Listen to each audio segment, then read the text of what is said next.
Bienvenidos todos a este Fondo de Cultura Económica que está cumpliendo 80 años en estos días cerca, en septiembre, y hoy especialmente en el marco de esas fiestas estamos celebrando el centenario de Octavio Paz.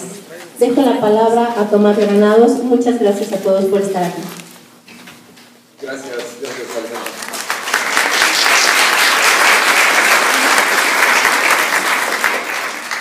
He escrito y escribo movido por impulsos contrarios, para penetrar en mí y para huir de mí, por amor a la vida y para vengarme de ella, por ansia de comunión y para ganarme unos centavos, para preservar el gesto de una persona amada y para conversar con un desconocido, por deseo de perfección y para desahogarme, para detener al instante y para echarlo a volar.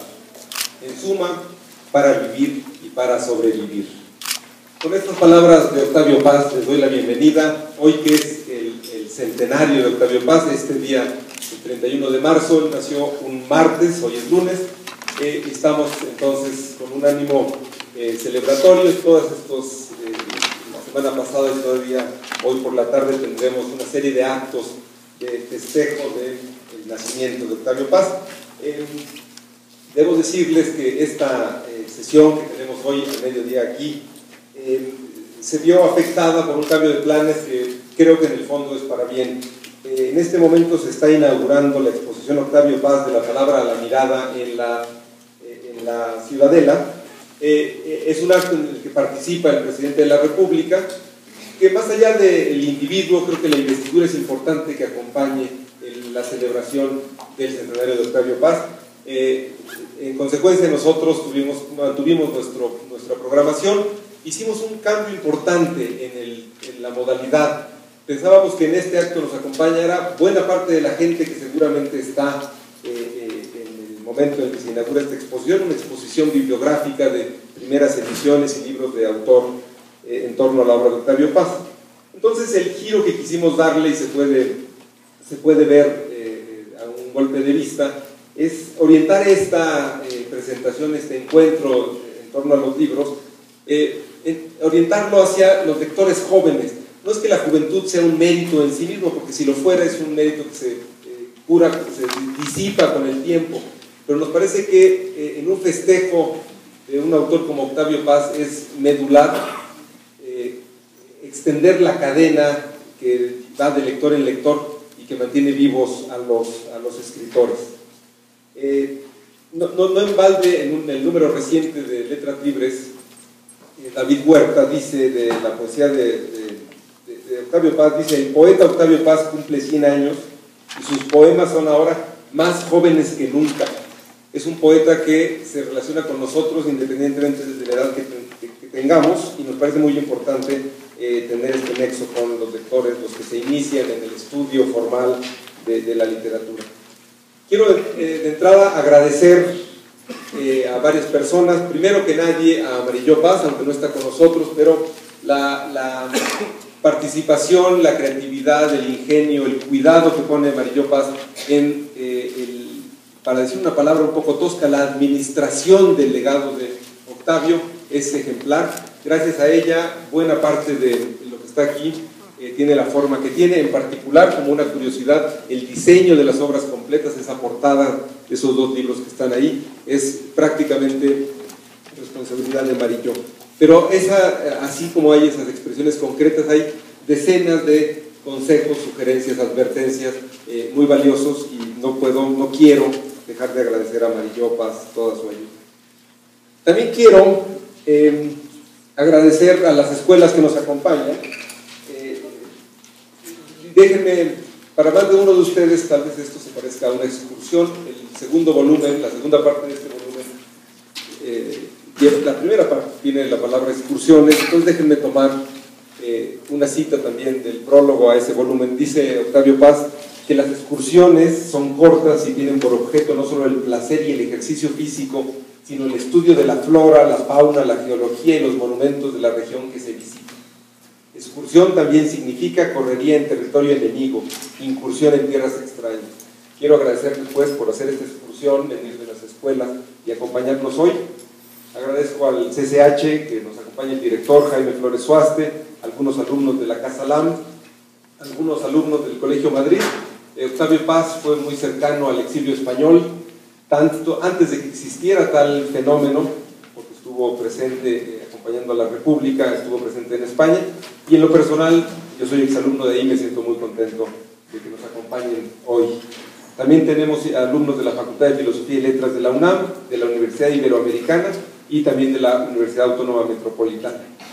Agradezco sobre todo ahora a los presentadores, a estos 4 presentadores de lujo, algunos involucrados en la hechura de estos libros.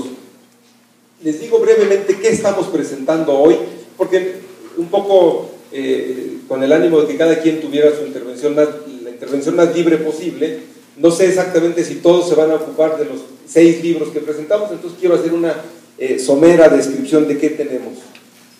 Primero les digo que hace casi 20 años, el 6 y el 7 de abril de 94, en este mismo lugar, y al menos con Adolfo Castañón presente, se presentaron los primeros 6 volúmenes de las obras completas de Octavio.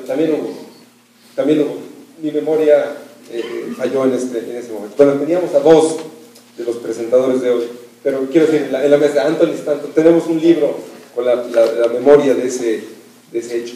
Tenemos entonces de estos 6 libros, los 6 libros yo creo que se agrupan en 3 grupos, se pueden poner en 3 grupos. El primero son libros de acercamiento a la vida y a la obra de Octavio Paz. Esos son el libro de Alberto Ruiz Sánchez, que se llama Una introducción a Octavio Paz, puesto en la colección Breviarios, es el que está en el centro de esta mesa, un libro que es una entusiasta invitación a conocer al personaje y sobre todo a la obra. El segundo libro, que es el que está en el extremo para ustedes izquierdo de la mesa, es Las palabras y los días, una antología introductoria que en 300 páginas muestra, evidentemente no lo más importante porque no es el propósito, pero sí es una muestra muy valiosa de la poesía, la ensayística y la variedad además de temas ensayísticos de los que se ocupó Paz. Ese par de libros forman una mancuerna de introducción, de acercamiento. Después tenemos en el extremo opuesto los primeros 2 volúmenes de la nueva edición de las obras completas, son los que están en la mesa del centro. Esta edición de obras completas se basa en una que existió, que pueden haber visto tal vez en el puesto de ventas que tenemos en la puerta, y los reacomoda. El primer volumen es exactamente el mismo, pero el segundo reúne en un cuerpo mucho más manejable el tomo 2 y el tomo 3 de la primera edición. Y en medio de esos 2, en los textos introductorios y los tomos exhaustivos, tenemos libros, yo diría, intermedios que nos ayudan al conocimiento diverso del trabajo de Octavio Paz. Tenemos por un lado Al calor de la amistad, la reunión de la correspondencia que sobrevive entre José Luis Martínez, exdirector del Fondo, crítico literario, funcionario público ejemplar, y Octavio Paz. Y por otro lado, un libro llamado También soy escritura, que es la reivindicación del cortar y pegar. Eso que todos sus maestros les dicen que no deben hacer para sus tareas, aquí está hecho con maestría, es decir, es una lectura de las obras de Octavio Paz, identificando los pasajes en donde se refiere a su vida y están después pegados en orden cronológico para producir esta autobiografía falsa. Nos parece muy importante el aspecto de los libros, los aspectos, las facetas materiales. El libro es un dispositivo de lectura que induce un modo de leer. En consecuencia, no es cambio menor que las obras completas ahora sean en un papel más delgado, más manejable, libros que uno se puede llevar consigo a la cama para leerlo mientras consigue el sueño, que uno puede llevar a cualquier lado, porque es un libro mucho más manejable.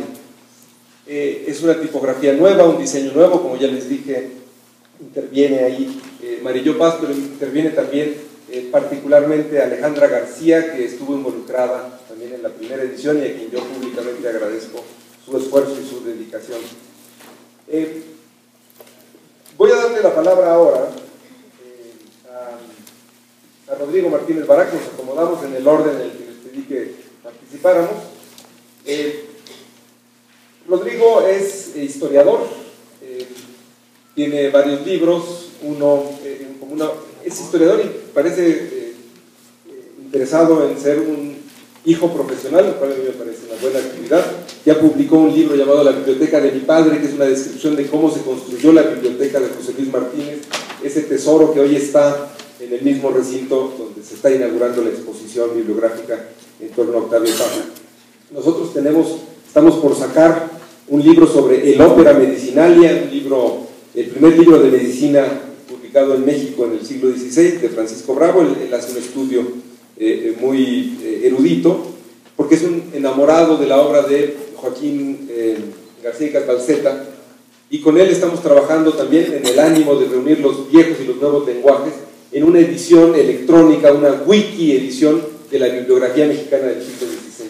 Entonces, Rodrigo, por favor. Muchas gracias, Tomás. Qué gran gusto estar con ustedes. Gracias por la invitación y qué gran gusto estar también con todos ustedes. Me gusta mucho el nuevo carácter, ¿así bien? El nuevo carácter que tomó este acto, no solamente para especialistas, gente importante, sino también para gentes normales que aquí estamos, que son los más importantes. Bueno, los libros preciosos de los que nos habló Tomás ahora,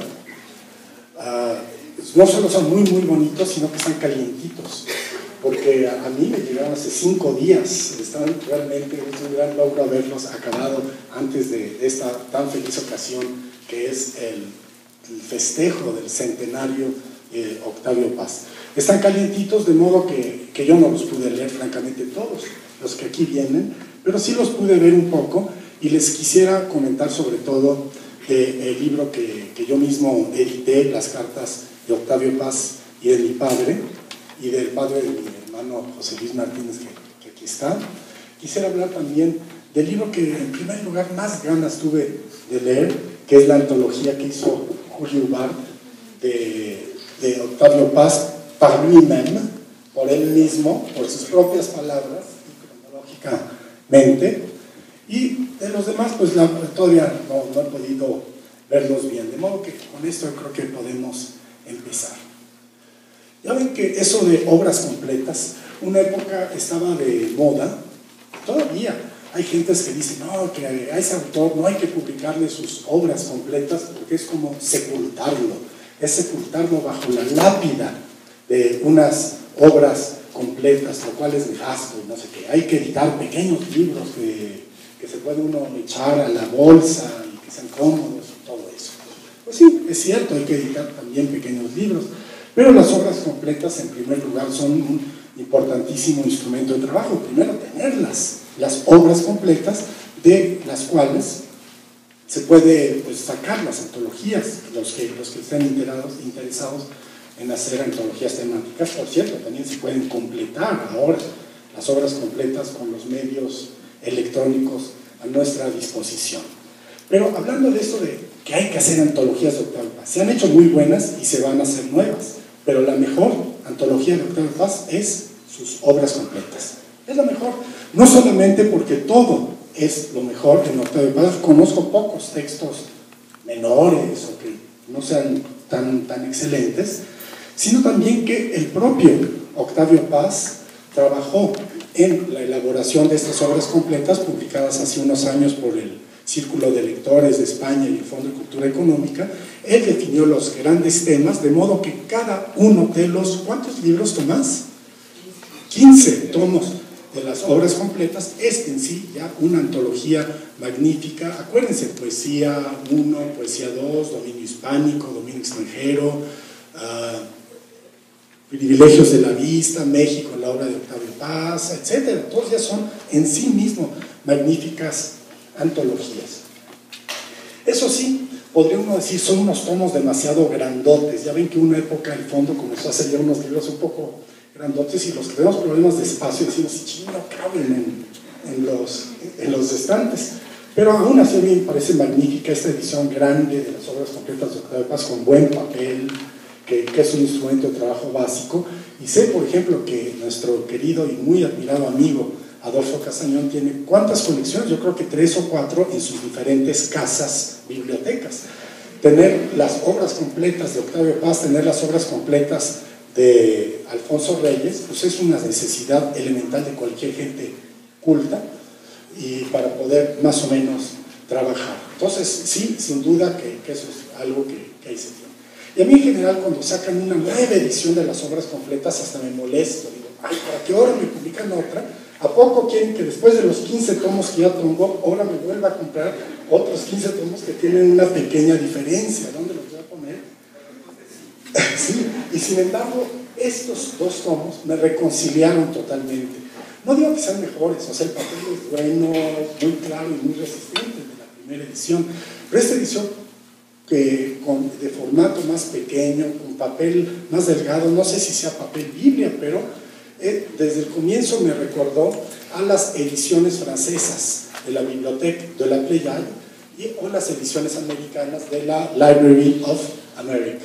A esos me recuerdan, y ahora yo creo que ya entendí todo cuando Tomás nos dijo que fue Marisol Paz la que estuvo sugiriendo cómo darle un poco, y realmente estos tomos son tan bellos, tan manejables, como dijo Tomás, se pueden llevar de viaje, se pueden llevar a la cama, que realmente son una joya de riquezas muy, muy grande. Es una joya de riquezas concentrada cada uno de estos tomos. Todos realmente los felicito mucho al Fondo de Cultura Económica por estos 2 primeros tomos de los siguientes que van a ir saliendo. Me parece algo excelente. La vieja colección la voy a seguir teniendo en mi estudio y la nueva colección, si la obtengo, va a estar en mi biblioteca abajo. Y así ya se arregla la cosa. En cuanto al libro de Julio Ubarra, es el que estuve leyendo este fin de semana con un gusto muy, muy, muy grande. Es, como bien lo dijo Tomás, una selección de textos de Octavio Paz acomodados en orden de temática cronológica, o sea, comenzando desde que era chico, sus padres, sus abuelos, su abuelo, su formación, y siguiendo, se puede seguir toda la vida de Octavio Paz paso a paso en esta pequeña antología que como les dije es una especie de Octavio Paz por sí mismo, como la famosa serie francesa por él mismo. Y como que aquí no tanto tiene el interés de cómo se fue formando el pensamiento de Octavio Paz. Aquí, desde el comienzo, Octavio Paz ya es Octavio Paz, un ser absolutamente excepcional. No esa idea de que todo el mundo, si le metemos empeño, podemos ser tan pensadores, tan excelentes, pues es obviamente absurda. Habemos gentes que estamos más o menos en la normalidad y hay gentes que de veras son grandes, y Octavio Paz lo fue una mente extraordinariamente perceptiva del mundo, que lo hace ser el poeta tan extraordinario, el ensayista tan extraordinario que es. Eso está presente desde el comienzo, y Octavio Paz en todos estos textos escritos por él mismo, prólogos a sus obras completas, entrevistas, textos circunstanciales que va escribiendo, él yo creo que sabe que eso es lo que está sucediendo allí. Entonces, esta percepción de sí mismo como un ser con un pensamiento muy excepcional. Y una de las cosas que antologa Julio, que me llamó mucho la atención en este libro, es que dice, pues francamente a mí no me gusta escribir, prefiero leer. Pero yo diría que Octavio Paz diría, no me gusta escribir, prefiero leer, pero más que leer me gusta ver, percibir el mundo. Más que hablar me gusta callar, más que ver el mundo me gusta sencillamente meditar o callar o incluso encontrar el vacío. Pero yo creo que también es un poco una butada, una especie de cosa para molestar. No me gusta escribir. ¿Se acuerdan cómo comienza Triste Tropique de Lévi-Strauss? Odio los viajes y los exploradores. Después le preguntaron a Lévi-Strauss, ¿sabes por qué lo dijiste? Bueno, no entendí muy bien sus razones. Pero Octavio Paz yo creo que explica bastante bien un poco su relación con la realidad, con las palabras, que digo, son parte de la realidad, no son menos realidad las palabras que las plantas, las flores y los gatos.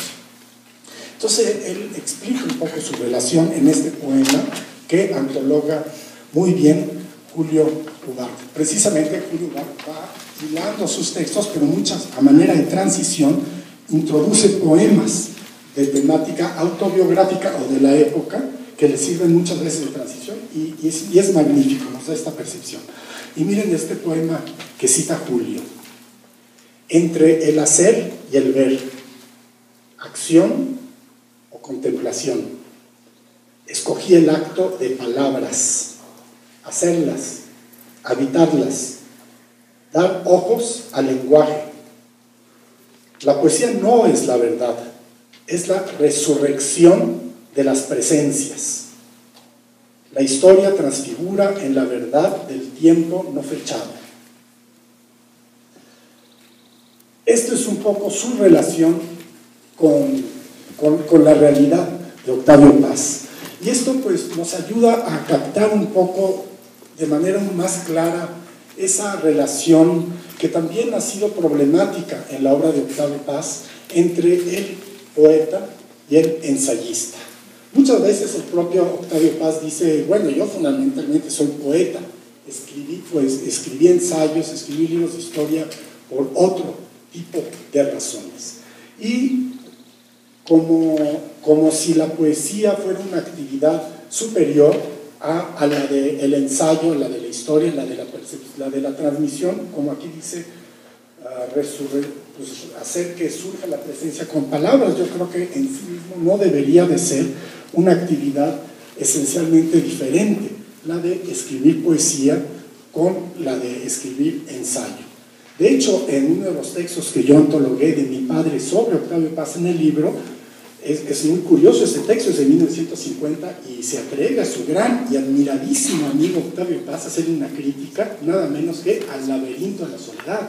Hoy en día todavía la gente tiembla antes de escribir una crítica al laberinto de la soledad, y eso que Octavio Paz ya no está vivo, que era muy enojón, no era fácil así animarse a criticar. Y mi padre lo hizo de manera natural, recién salido el libro. Y dice, bueno, sí, pero su imaginación poética no le permite realmente captar la profundidad de los problemas sociológicos, antropológicos, históricos de México. Es otro tipo de...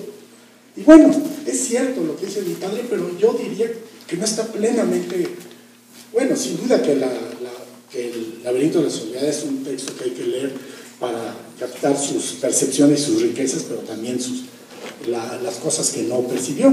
Pero no creo que la cosa esté en una diferencia entre la imaginación y el conocimiento propiamente científico objetivo de la realidad, en el caso de Octavio Paz, porque si él es tan buen poeta es que hay una relación concreta, real, con una realidad que está describiendo de manera, con los instrumentos de la poesía, que es esencialmente percepción del mundo concentrada.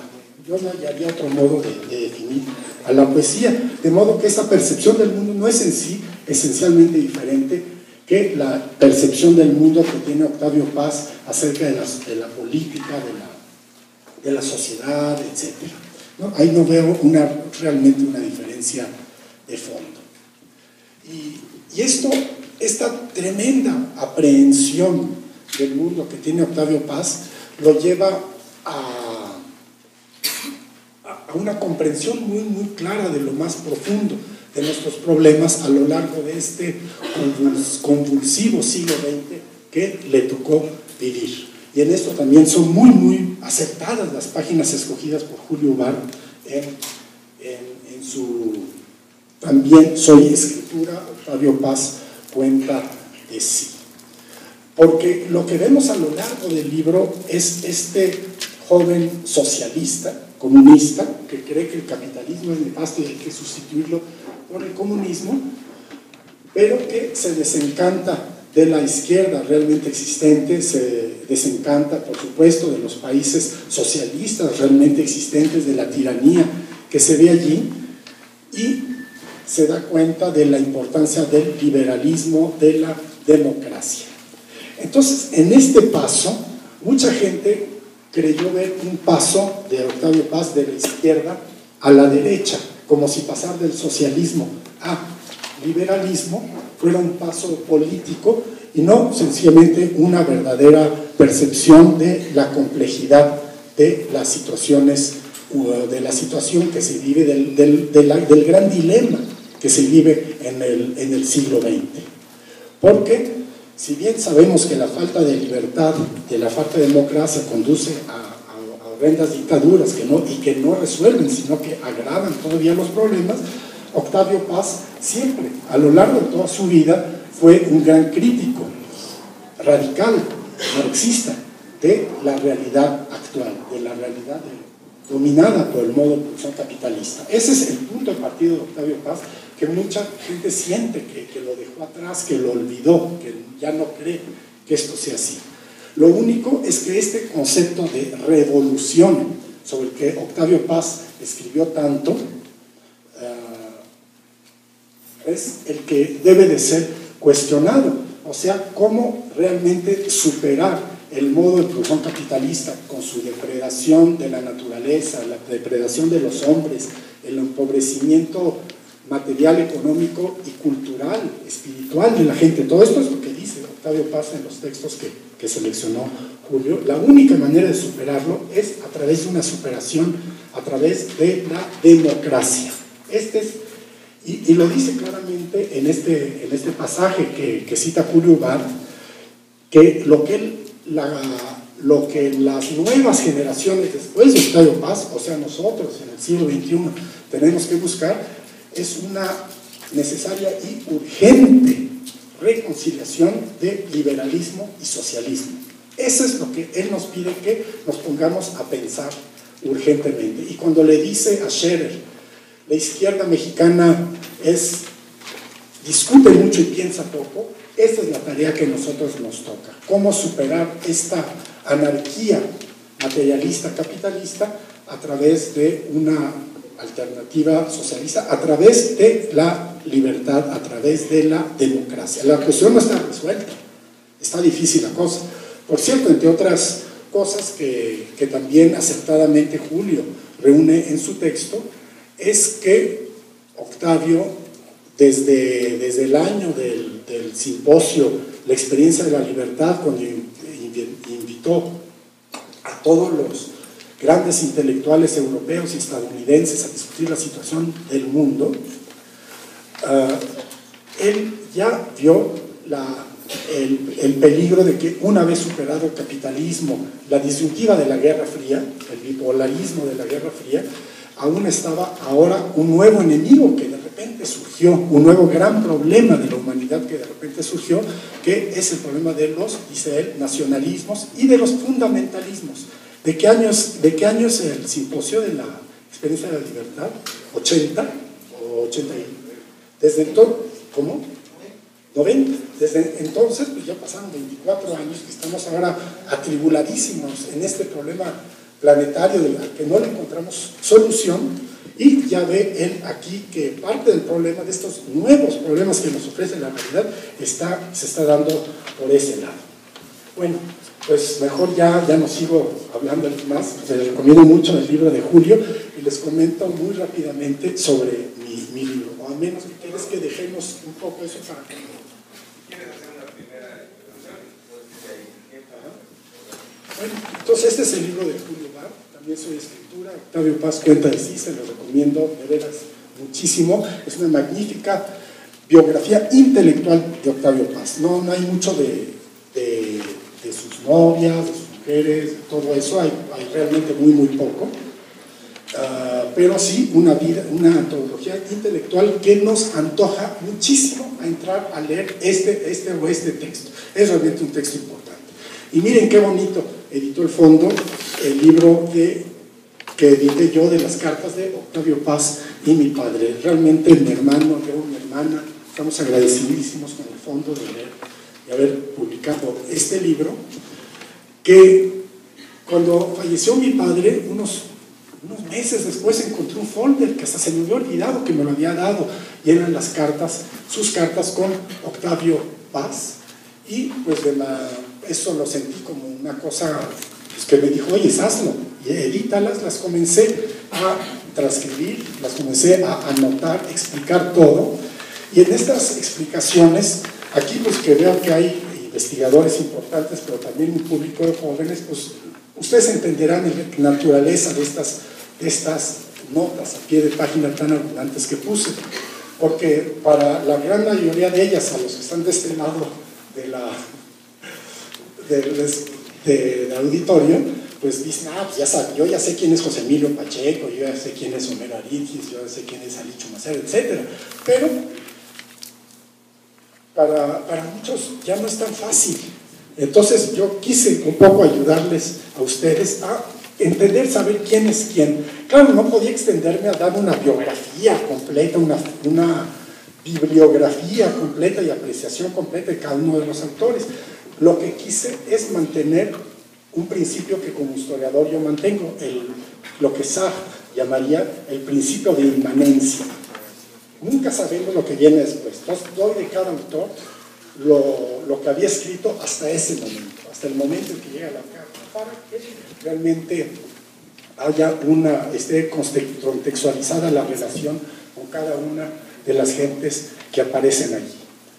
Varias cartas son muy, a mí me sorprendieron y me gustaron realmente mucho, y la correspondencia comienza en 1950. Ya mi padre y Octavio eran amigos hace más de 10 años. Mi padre, que nació en 1918, Octavio nació en 1914, mi padre sintió desde el principio una admiración extraordinaria por la vivencia, decía mi padre, poética de Octavio Paz. Decía que cuando hacían el servicio militar junto, él se quedaba viendo las flores y los árboles y los pájaros, y lo regañaba el sargento, un poco como L'Étranger de Baudelaire,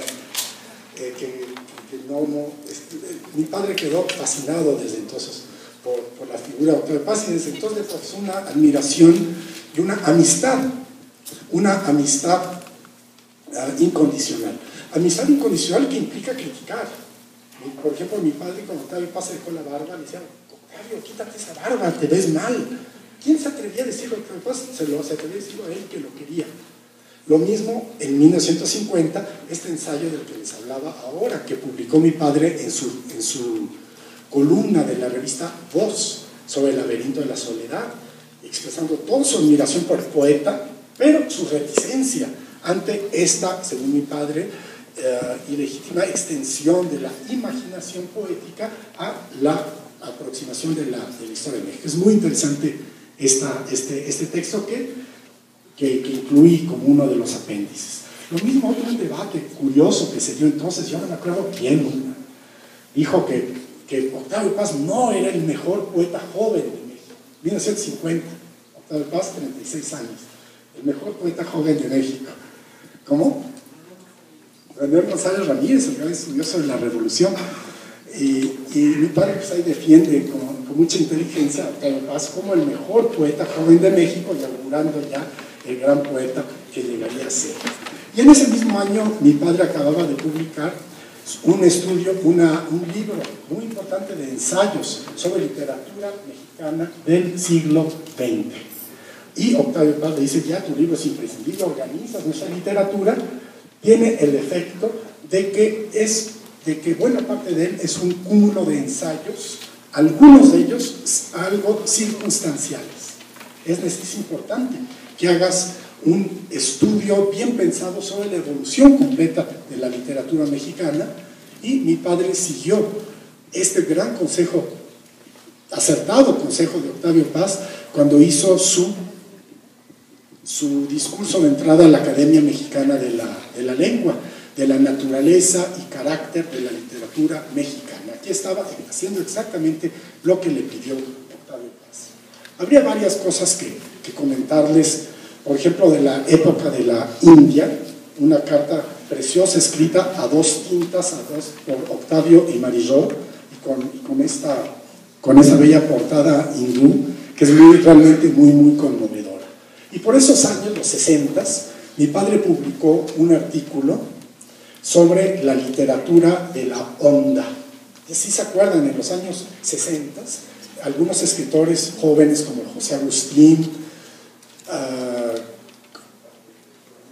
Parménides García Saldaña y Gustavo Sáenz, pues era como la nueva en la literatura, había sexo, había drogas, había reventón, y era muy novedoso. Y mi padre trató de dar cuenta de esta nueva corriente.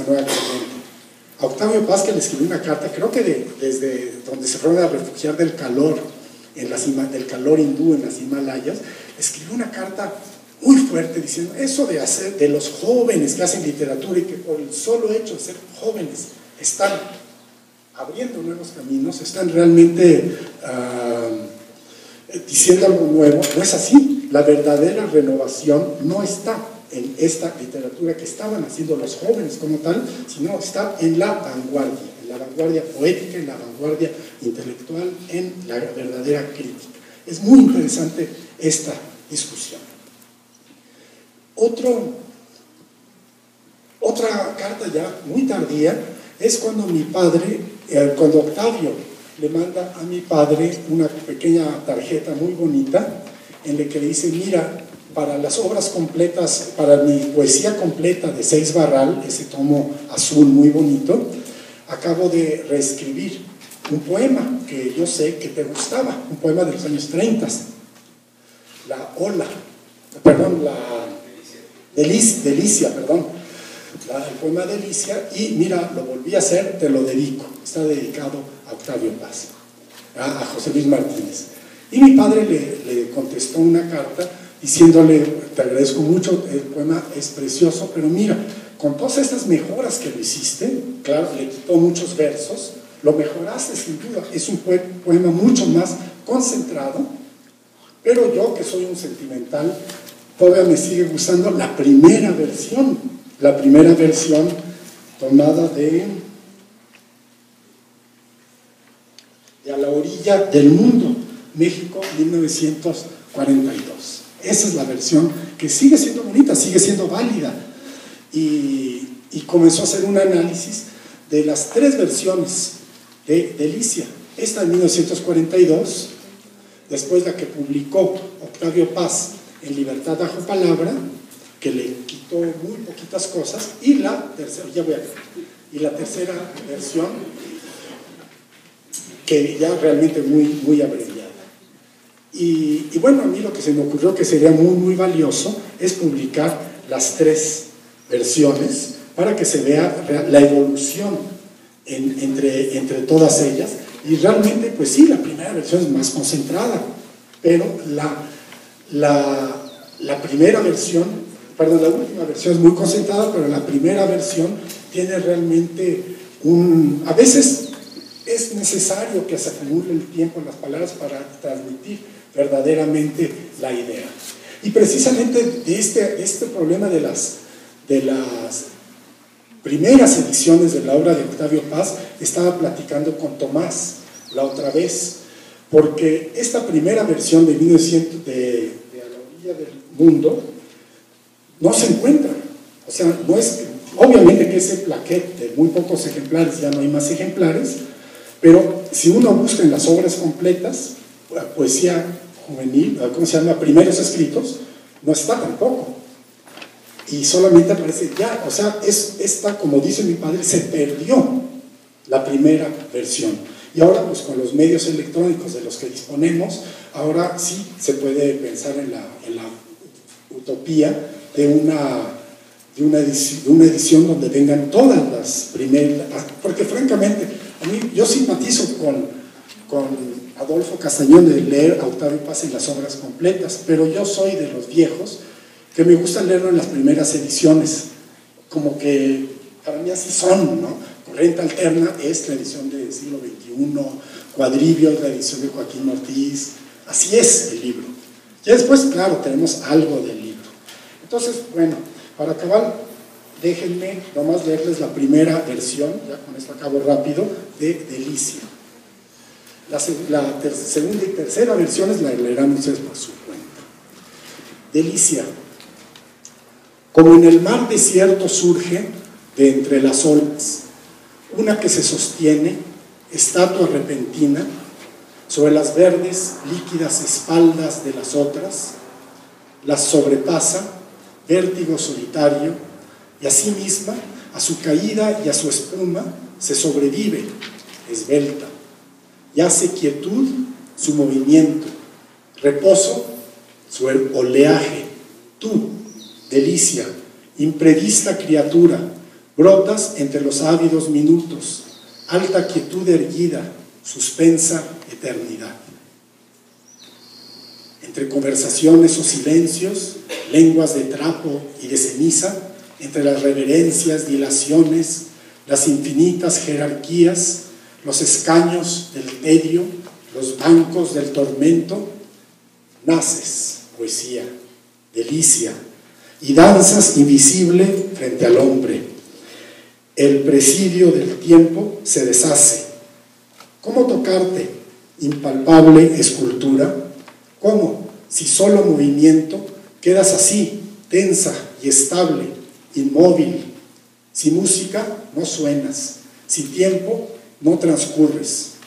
¿Qué te sostiene, líquida? ¿De qué alma brotaste? ¿Venganza del hastío? ¿Flor del horror, del tedio, de la nada? Por ti, delicia, poesía, breve como el relámpago, el mundo sale de sí mismo y se contempla, puro, desasido del tiempo. Pueblas la soledad del solitario y en el arrobo aíslas al hombre encadenado, y los sentidos palpan la rumorosa forma presentida y ven los ojos lo invisible, y en círculos concéntricos el sonido se ahonda hasta clavarse en el silencio, flecha que retrocede hacia su origen. El tiempo muestra sus entrañas huecas. De su insomne vacío surges, perdido paraíso, sepultado, secreto de este mundo. Muchas gracias.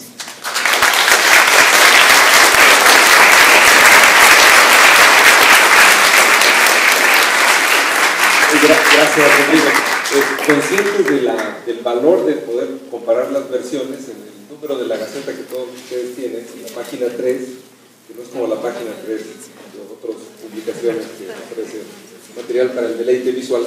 Aquí tenemos justamente las 3 versiones de Delicia, con el ánimo de mostrar esa transformación incesante de Paz y Amor. Voy a dar en un momento la palabra a Julio Ubar, pero antes quiero ligar este tema de la actualidad del análisis de Paz, y cuando hablaba del fundamentalismo, el análisis de los años 90, digamos. Porque creo que algo relevante en general de los trabajos de Paz puede ser una obviedad, pero es de una enorme vitalidad, de una enorme vigencia. Y déjenme entonces voy a leer un fragmento que no es del lado más luminoso de nuestro país, pero que creo que anticipa una de las crisis por las que estamos atravesando y que se vincula con pues la edad de la mayor parte de la gente que nos acompaña hoy. Dice así Paz. Esto viene a cuento porque es el prólogo de ahora nuestro segundo volumen, porque ahí se incluyen varios textos fenomenales sobre la función, sobre la utilidad de la experiencia vivida gracias a las drogas. Lejos de ser de asustarse frente al consumo de drogas, Paz lo analizó en diversos momentos, incluso tiene un prólogo a uno de nuestros libros más importantes, Las enseñanzas de Don Juan, en fin, es un tema recurrente al que se acerca con gran lucidez, pero dice Octavio Paz: la producción y la distribución ilícita de drogas se ha vuelto un inmenso negocio controlado por bandas sin escrúpulos. A su vez, los resultados morales y sociales del uso generalizado de esas sustancias es aterrador. Millones de seres humanos, principalmente jóvenes, han sido esclavizados por un hábito que los destruye física y moralmente. Estamos ante una dolencia social más grave que la del alcoholismo. Al mismo tiempo, es claro que las medidas represivas no han sido ni serán capaces de erradicar el uso de las drogas. La gente no se inyecta ni ingiere esas sustancias por maldad o perversidad, tampoco por ignorancia, aunque no niego que algunos, sobre todo los muy jóvenes, desconocen a veces el peligro a que los expone su uso. No descuento la importancia de otro factor, la imitación. Tomamos drogas porque un amigo, un vecino o nuestra amante las toma. Es un efecto negativo de la facultad imitativa de los hombres, en la que veía Aristóteles una de las superioridades de nuestra especie sobre los otros seres vivos. Es un texto crudamente anticipatorio de lo que vivimos hoy. Le doy la palabra entonces ahora a Julio Hubbard, como dice que por confusión a veces se le dice. Gracias. Voy a hablar brevemente. Primero quiero decir que me da muchísimo gusto ver tantos jóvenes, y me resulta incluso intimidante. A fin de cuentas, los funcionarios saben poner cara de interés mientras duermen por dentro, pero cuando los jóvenes lo miran a uno, realmente están esperando escuchar algo, y eso debe de ser intimidante. Me interesa muchísimo deshacer un peligro que veo con todo este pombo y este ruido y este trajeteo que traemos todos los que quisimos, admiramos profundamente a Octavio Paz. Queda el peligro de generar una idea de una estatua para la imagen pública.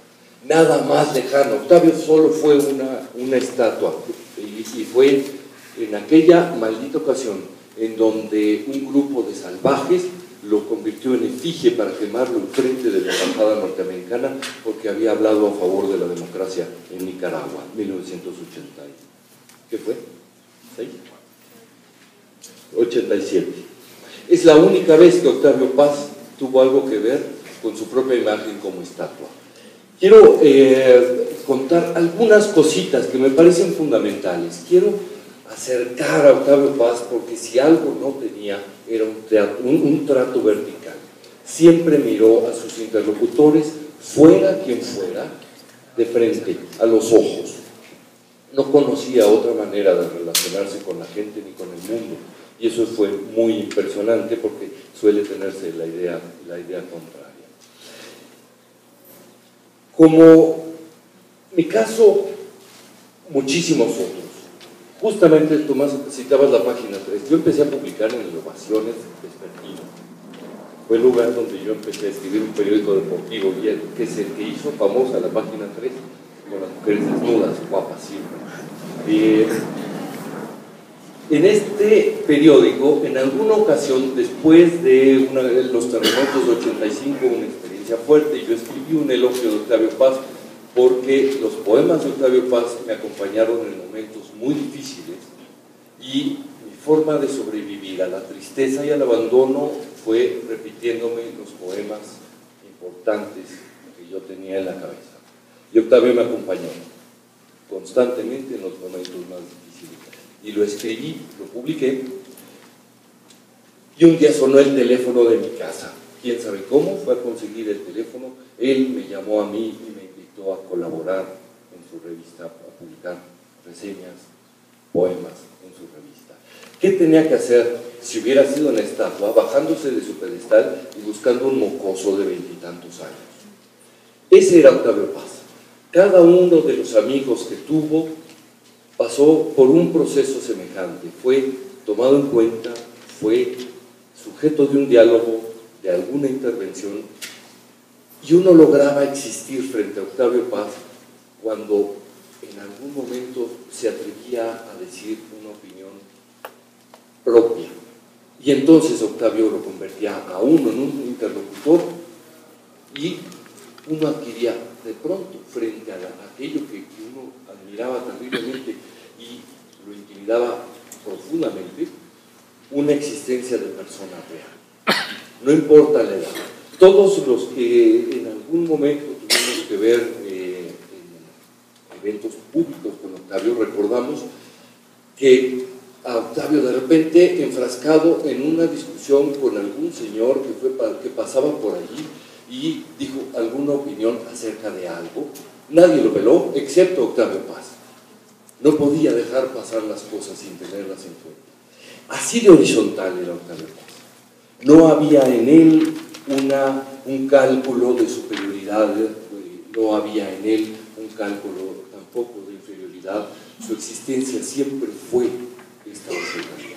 Me interesaba muchísimo mostrar esto se muestra solo en Y me parece importantísimo que ustedes, los jóvenes, puedan adquirir esta idea de un hombre que camina entre nosotros todavía.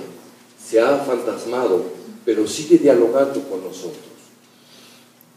Y es una presencia que nos va a hacer la vida más ancha, quizás no más larga, pero sí mucho más ancha.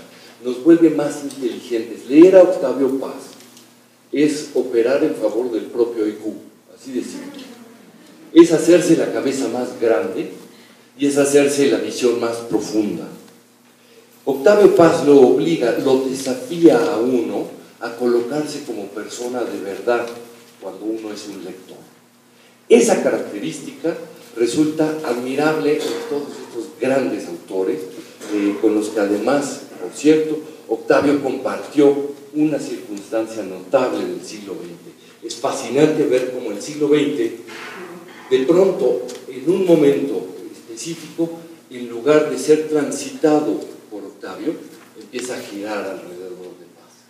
Resulta fascinante en un momento cuando él se da cuenta que su fascinación, su encanto con los comunistas se viene abajo porque tendría que ceder y tendría que renunciar a su propia conciencia para adoptar la visión del partido. Y dice, no. Está diciendo no a su propia primera tendencia y está optando por algo que no le pertenece a él y que reconoce como exterior, la verdad.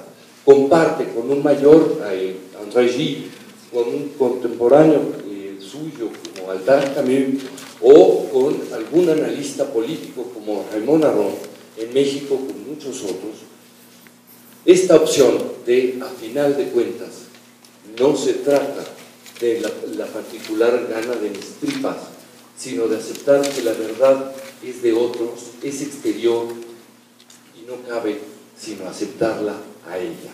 Con ese signo en la frente, ese signo de Caín durante todo el siglo XX, tomado aquí, allá, incluso en la facultad, doctora, ¿se acuerda usted, doctora Juliana González? Cómo nos acosaban los marxistas y nos prohibían todo.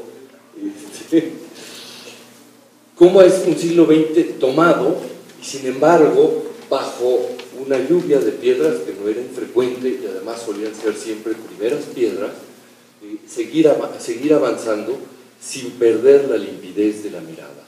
Octavio Paz no es solo un gran autor, no es solo un descomunal poeta, es alguien que está junto a mí de modo constante. Léanlo, disfrútenlo, además la oferta que les está poniendo el Fondo de Cultura Económica es muy generosa en términos editoriales. La edición anterior de las obras completas y esta nueva edición no han hecho sino generar la posibilidad de que el continuo contacto con Octavio sea nuestro motivo constante de felicidad. Gracias.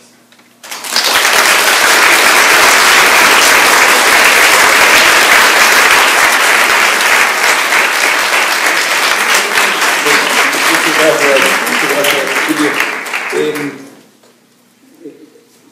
Si me equivoco, Adolfo, por favor, ayúdeme. Pero entiendo que Paz no escribió nunca sobre Italo Calvino, lo veo mencionado una sola vez, pero existe una célebre fotografía en la que ambos ríen. Bueno, simplemente lo pregunto porque quiero traer aquí a cuento dos de las definiciones. Calvino tiene un famoso ensayo que se llama ¿Por qué leer los clásicos?, en el que sobre todo ensaya definiciones de qué son los clásicos, y yo tomé dos que creo que están en el ánimo de lo que dice Julio y también ya de algo que abordó Rodrigo, y creo que tiene que ver también con ustedes, que es el público al que nos dirigimos. La segunda definición de lo que es un clásico dice: se llama clásicos a los libros que constituyen una riqueza para quien los ha leído, quienes están aquí, a quienes los han leído y amado, pero que constituyen una riqueza no menor para quien se reserva la suerte de leerlos por primera vez en las mejores condiciones para saborearlos. Nuestras ediciones pretenden contribuir a esas mejores condiciones para saborear. Y cito una segunda definición, la número 8, que creo que está en sintonía con esta idea de la no existencia de una estatua de Octavio Paz. Y me refiero en particular a su obra. Dice: un clásico es una obra que suscita un incesante polvillo de discursos críticos, pero que la obra se sacude continuamente de encima. Voy a darle ahora la palabra a Hugo Verani. Él es de origen uruguayo, un experto en Onetti y en las vanguardias literarias, académico en la Universidad de Berkeley. Él, en el fondo, aparte de este libro, un libro llamado Las vanguardias literarias en Hispanoamérica, y haber sido el editor del tomo de ensayos sobre Piedra del Sol cuando este poema cumplió 50 años, tiene un libro reciente del año pasado, tiene aquí Adolfo a la mano, y lo tenemos allá afuera, que se llama Octavio Paz, el poeta como caminata, el poema como caminata, perdón, y todo surge de un sueño, una intuición intuida durante un sueño. De ese mismo libro tomo este fenómeno extraño en el que José Emilio Pacheco fue autor de La Cuarta de Forros. Es una, creo que muy certera descripción, no solo del libro, sino de Verani. Entonces me permito citar a José Emilio Pacheco para describir a Hugo Verani.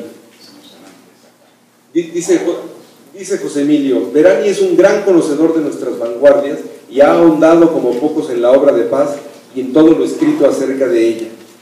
Verani lo analiza a Paz en el conjunto de la poesía en lengua española y de su relación con clásicos y contemporáneos. Lo hace con deslumbrante inteligencia y con rigor que no excluye la claridad ni la belleza del estilo. Hugo Verani terminó hace muy pocas semanas una puesta al día de su bibliografía crítica de Octavio Paz. Tenemos en la cocina como un proyecto, en la misma sintonía de lo que les conté de la bibliografía mexicana del siglo XVI, convertir ese material colosal, una vida dedicada al recuento de lo que se publicó de y sobre Octavio Paz, para convertirlo en un sitio electrónico para que se tenga acceso y se le pueda sacar todo el jugo y se mantenga al día de un modo un poco más natural, y no solo con el trabajo sobrehumano de Hugo Verani. Por favor, Hugo. Gracias. No sé si puedo hacer dos cosas a la vez: sostener esto y leer papeles, pero en fin, no estoy acostumbrado a sostener el micrófono. Me recuerda, bueno, hace unos años en Estados Unidos, hace demasiados años, hubo un presidente después de Nixon que se llamó Ford, y que se decía que había jugado al fútbol norteamericano, que es muy brutal, en la universidad, que se juega con un casco. Y se decía de él que había jugado sin casco, porque no era capaz de hacer dos cosas a la vez. Y se decía caminar y mascar chicles, exacto, mascar chicles y caminar. En fin, yo no jugué al fútbol americano, pero es difícil también. Si me tiro para atrás parezco una ballena, ¿no? Si me tiro para adelante me duele la espalda. Pero en fin, voy a leer porque a las 5 tenemos que estar en Bellas Artes, entonces para evitar las 5, hay que estar a las 5. En fin, me han encomendado hablar. Primero celebro estar aquí nuevamente, en el fondo, en esta masa material, en el sentido, sin duda, latinoamericano, no mexicano. No me cabe la más mínima duda. Y es un honor haber publicado aquí, es realmente un honor. Voy a hablar sobre el volumen 1, que le puse un título: Entre el pensamiento y la poesía, a propósito de la Casa de la Presencia, que es el título que le dio Octavio Paz. La publicación de la presente edición de las obras completas de Octavio Paz es un acontecimiento editorial. Como es sabido, sus obras completas fueron publicadas en Barcelona a partir de 1961 y en México desde 1994, como lo sabe mejor que nadie Adolfo Castañón, en 15 enormes volúmenes. En eso no sé si culpar a Adolfo o a quién. Artículo de lectores. Los que lo han visto afuera saben lo que quiero decir, que se necesita llevar un carrito, ¿no? para acarrearlos esos volúmenes. Posteriormente, el autor, en los meses finales de su vida, reorganizó sus escritos en una nueva edición en 8 volúmenes, supuestamente definitiva, publicada por Galaxia Gutenberg. Esta es la base de la hermosa edición que comienza a difundir el Fondo de Cultura Económica en homenaje al poeta en su centenario. La Casa de la Presencia, el primer tomo, reúne el pensamiento poético de Paz, 3 libros fundamentales: El arco y la lira, Los hijos del limo y La otra voz, acompañados de estudios de poética más recientes, dispersos en otras publicaciones.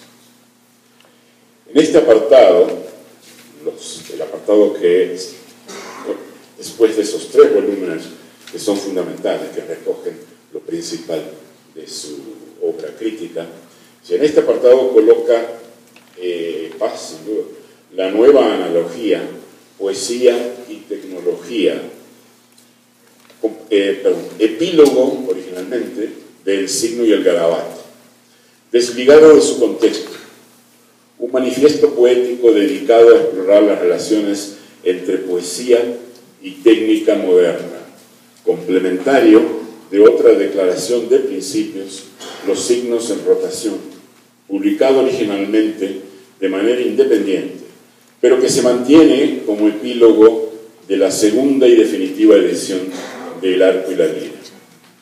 Ambos son emblemáticos de la neovanguardia experimental de los 60 en adelante, cuyos principios teóricos han alimentado la actividad crítica especializada, deudora, por cierto, de los postulados del poeta mexicano. En el prólogo a La Casa de la Presencia, Paz comenta la organización dada a su doble actividad creativa y reflexiva. Y dice Paz: el primer volumen de mis obras debería contener mis reflexiones sobre poesía. Dejo mis poemas para el final, sin explicar su decisión. Al haber escogido iniciar sus obras completas con sus reflexiones sobre poesía, puede inferirse que acaso sea una manera de recordarle al lector que el pensamiento poético es el fundamento de su multifacética producción intelectual, por muy distintos que sus ensayos sean entre sí. Paz escribía ensayos sobre temas muy disímiles, pero siempre regresaba a su gran pasión, la poesía. Su reflexión sobre el acto de escribir poemas y sobre la poesía moderna le abrió un camino para desarrollar sus ideas sobre una gran diversidad de inquietudes culturales, sociales y políticas, para establecer lazos entre varios dominios de conocimiento con gran sutileza imaginativa. Octavio Paz insistía que él era fundamentalmente un poeta. De allí que su pensamiento poético, convertido en poema, su estrella fija, como la llama él mismo, estrella fija a la poesía, al poema, se reúna en la presente edición al final de sus obras completas, acaso para que su poesía perdure en la memoria del lector. Hay que recordar que los volúmenes se fueron publicando durante una década. Y eso, claro, eso es una suposición mía, de que perdure en la memoria del lector, pero es muy probable que Octavio pensara eso, de que el pensamiento poético, todos sus ensayos en el medio, sobre todo la enorme variedad de temas, y al final lo más importante, que es lo que queda posiblemente en la mente del lector. Además, en las ediciones del fondo, la original, la enorme, 15 volúmenes, el volumen 12, que incluye parte, porque el 11 también, de su poesía, ese fue, sin duda, por orden de Octavio, no de Adolfo, y ni del colegio, ni de los editores en España, en Barcelona, ese quedó para el final. La fecha de ese creo que es 2004, si mal no recuerdo, y el primero se publicó, en el fondo, el primero se publicó en 1994. Adolfo puede corregirme si no. O sea, pasaron exactamente 10 años. Entonces, por eso supongo que era un modo de Octavio, que la poesía es lo principal, y es, en mi modesta opinión, lo más importante de él. Y lo que, con el paso del tiempo, las polémicas, porque era un hombre muy polémico, los que lo conocimos lo sabemos, hay varios aquí, muy colérico además, y no podía dar el brazo a torcer, tenía que ganar toda polémica, y como era realmente un sabio, las ganaba él, lo cual creaba gran inquina que se mantuvo durante muchos años. Con el tiempo eso se va a ir apagando, no está él para polemizar, salvo que vuelva, y mande mensajes indirectos que le dejó Adolfo, eso va a ir apagando. Los problemas de las polémicas van a ir desapareciendo con el tiempo, como es natural. Si queda algo, si no queda Piedra del Sol, no existirá la lengua española en el futuro, en mi opinión. Y él, con su gran visión que tenía, dije que iba a leerla, ¿no? Bueno, termino. Con gran visión que tenía de la cultura universal y de los siglos, dijo en una entrevista, y creo que lo dijo más de una vez, pero en una entrevista recuerdo muy bien, en este mismo edificio, en el 94, cuando estaba el presidente de la Madrid, aquí el director, dijo en una entrevista: si quedan 6 o 7 poemas míos, estoy satisfecho. Sí, la historia, el tiempo es muy cruel. El tiempo decide, el tiempo es el único que sabe. En 100 años, no lo sabemos. Pero lo que dije, si no queda Piedra del Sol, no queda la lengua española, no existirá más. Pero en fin, ¿dónde está Adolfo?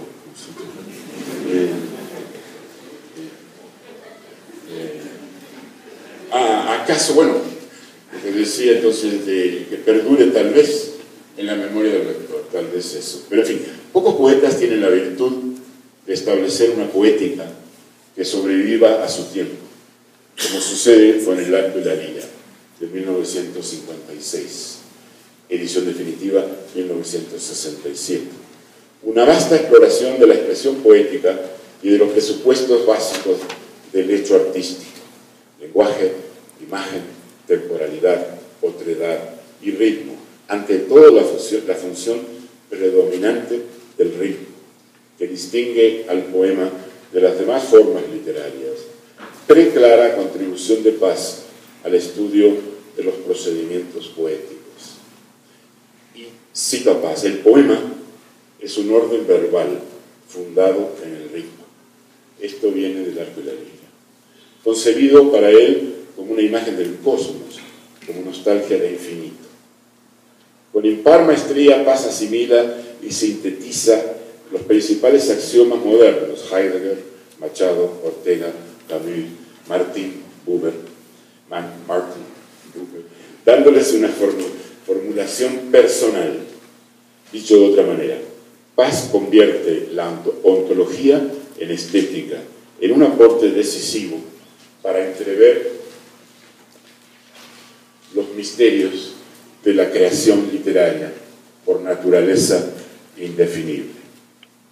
Como suele ocurrir con los poetas que escriben obras críticas, los fenómenos literarios estudiados dependen inevitablemente de su propia concepción artística, aunque, y esto es importante, Paz no explica ni justifica en ellos su poesía, porque no escribe sobre el quehacer poético en sí, sino que procura penetrar en la esencia de la poesía, que es para él la revelación del ser. No me cabe duda que el lector atento comprueba en Piedra del Sol, poema publicado un año después del Arco y la Lira, la magistral condensación de sus ideas poéticas, de un pensamiento transfigurado en palabras, imágenes y ritmos, en una tentativa de reconciliación del ser con el mundo en un instante colmado de sí mismo. No obstante, sus ensayos críticos son mucho más que una mera descripción de su propia obra poética. Son una guía de la poesía del siglo XX que tiene tanta gravitación hoy en día como en el momento en que fuera escrita. A casi 60 años de la primera edición, El arco y la lira es ya un clásico moderno de nuestras letras, como lo son, dicho sea de paso, otras dos publicaciones de la misma década, los 50, El laberinto de la soledad, que forma parte de la imaginación colectiva mexicana, y Piedra de Sol, la suma poética de paz. De hecho, el arco y la lira continúa generando diversas interpretaciones, rasgo particular de la gran literatura. Así, por ejemplo, para Anthony Stanton, que no me dejará mentir porque está presente, para Anthony Stanton, el arco y la lira es la primera poética romántica mexicana. Para Carmen Ruiz Barrionuevo, el ensayo muestra nítidas conexiones con el simbolismo. Y para Adolfo Castañón, ahora le doy duro, es la poética surrealista que los surrealistas no llegaron a escribir. Aunque parezca contradictorio, los tres tienen razón. Porque esas tradiciones poéticas antagónicas gravitan sobre el pensamiento de paz y, naturalmente, sobre su propia producción literaria. Paz poseía un templo romántico, un apego a la poesía romántica alemana.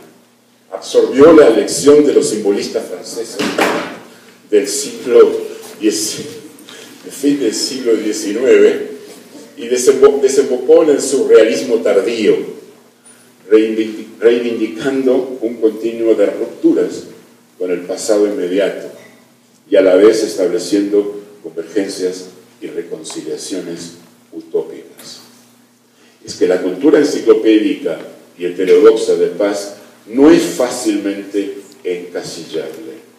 Es más, el arco y la lira es otro ejemplo de la singularidad de un escritor que enlaza movimientos antagónicos, como Rubén Darío en su tiempo, que pretendía ser parte del diálogo universal, que plantea, ahora sí, una definitiva apertura a la cultura universal, culminación, parafraseando a Gabriel Said, de la emancipación cultural de México y de Latinoamérica. Y sigo tirando cosas. Los dos libros siguientes, perdón, Adolfo, los dos libros siguientes, Los hijos del Limo, del 67, llévate todo. Saco no, Los dos libros siguientes, Los hijos del Limo, de 1967, y La otra voz, de 1990, expanden su visión de la poesía moderna como punto de convergencia de tiempos, espacios y culturas. Los hijos del Limo es un libro poco común en Hispanoamérica, una introducción a la literatura comparada, además de ser una historia literaria de varias tradiciones culturales. En estas páginas Paz desarrolla algunas de sus ideas críticas más perdurables, en particular las nociones de analogía e ironía, y su muy conocida exégesis de la tradición de la ruptura, la paradoja que fundamenta su manera de concebir la modernidad, cuya pertinencia ha sido ampliamente reconocida. Sin duda, la juxtaposición de tradición y ruptura en un solo enunciado es uno de sus aportes centrales a la historiografía literaria. El pensamiento analógico anula las diferencias, concilia las afinidades y oposiciones de la existencia, mientras que la ironía opone la conciencia de la temporalidad y de la disonancia, el incesante resquebrajamiento de la imagen del mundo. La analogía se inserta en el tiempo del mito, resume Paz, y la ironía pertenece al tiempo histórico. De allí que su propia poesía sea un modelo de armonía y de reconciliaciones, cruzadas por ráfagas irónicas. La ironía acarrea una conciencia crítica que conduce a la metapoesía y a la autorreflexividad. No me meto en esto. Siendo la poesía de Paz uno de los ejemplos normativos. Pero valdría la pena, pero es un estudio largo un estudio no para este momento. Ojalá, pero no sé. En fin, en Los hijos del mismo Paz agrupa en gran parte sus ideas sobre la modernidad, de la estética del cambio que inaugura el romanticismo en el siglo XIX, hasta el periodo que llama el ocaso de la vanguardia, hacia los años 50 del siglo XX, que cierra la tradición de la ruptura, los supuestos que fundaron la modernidad un siglo antes, la noción de futuro, de progreso, de cambio continuo y el poder de la negación. Paz es, sin duda, un adelantado en encauzar un debate que aspira a definir la cultura occidental, discusión que viene desarrollando desde 1961 en un ensayo sobre el pintor Pedro Coronel y que incansablemente irá matizando con el correr de los años. Sin embargo, a mi modo de ver, es necesario revalorar más justamente sus postulados sobre la modernidad, más vasta y compleja de lo que suele leerse en sus escritos, con el propósito de establecer la validez actual de su pensamiento crítico sobre una época de naturaleza proteica, elusiva y heterogénea, progresivamente más ecléctica, que no ha sido específicamente delimitada de manera concluyente. Hace 2 días, el premio Nobel de Clesio dijo en una conversación con Alberto Luis Sánchez, después de la charla, no importa, dijo, hay tantas modernidades como países. Y esa es la respuesta a lo que dijo Le Clesio, lo que acabo de decir. No vamos a entrar en eso ahora, pero los estudios de paz fueron fundamentales, pero falta mucho más, y no es nada fácil hacerlo. La otra voz, Poesía y fin de siglo de 1990, es una apasionada defensa de la poesía, reivindicando una frase de Shelley. Qué curioso, ayer leí un poema sobre Shelley, no recuerdo quién fue, pero... Y la mejor forma para defender la libertad y la vida. Paz no busca nuevos caminos críticos, sino más bien completar el diálogo con sus lectores. En este libro, La otra voz, recoge los estudios literarios escritos durante los últimos años de su vida que complementan sus propuestas sobre el arte de convergencia, sus reflexiones sobre el destino de la poesía en la sociedad contemporánea, el fin de una era histórica y comienzo de otra, conjetura esta última cuestionable, aunque fermental.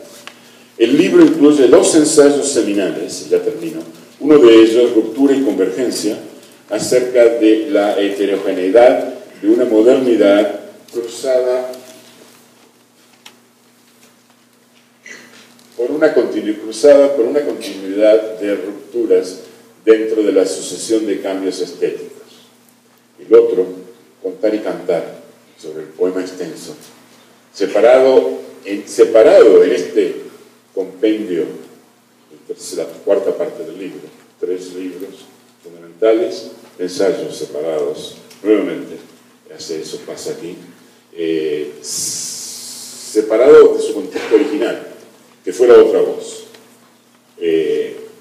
E impreso como un ensayo independiente y que establece los principios cardinales del poema largo. Por su riguroso sentido crítico es un estudio único en la lengua española que incluso sirvió de base a un libro muy reciente sobre el tema que se llama Il Poemetto, que incluye el texto de Paz en italiano como introducción al volumen, seguido de 10 ensayos de especialistas sobre el poema largo en Alemania, Rusia, Italia, Francia, Brasil, Estados Unidos, España, México y Latinoamérica, según las coordenadas establecidas por Paz. Nuevamente, los especialistas van a la saga de Paz, a pesar de haber sido criticado tanto por no ser él un especialista, por ciertas personas, ¿no?